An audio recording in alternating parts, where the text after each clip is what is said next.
بسم اللہ الرحمن الرحیم۔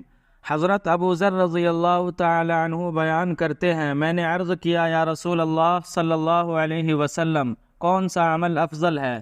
آپ صلی اللہ علیہ وسلم نے فرمایا، خدا پر ایمان رکھنا اور اس کے راستہ میں جہاد کرنا۔ میں نے عرض کیا، کون سا غلام آزاد کرنا بہتر ہے؟ آپ صلی اللہ علیہ وسلم نے فرمایا، جو گھر والوں کو زیادہ پیارا ہو، جس کی قیمت بھی زیادہ ہو۔ میں نے عرض کیا، اگر میں یہ نہ کر سکوں؟ آپ صلی اللہ علیہ وسلم نے فرمایا، کام کرنے والے فقیر عیالدار کی مدد کرے، یا جو دوست کام نہ کر سکے اس کا کام کرنا۔ میں نے عرض کیا، یا رسول اللہ صلی اللہ علیہ وسلم، آپ بتائیں، اگر میں ان سے بعض عمل کرنے سے کمزور ہوں؟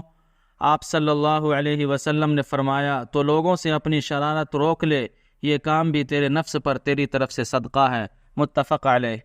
حضرت جابر رضی اللہ تعالی عنہ بیان کرتے ہیں کہ نبی کریم صلی اللہ علیہ وسلم نے فرمایا کہ جس حالت پر کوئی آدمی فوت ہوا اسی حالت پر اٹھایا جائے گا۔ رواہ مسلم۔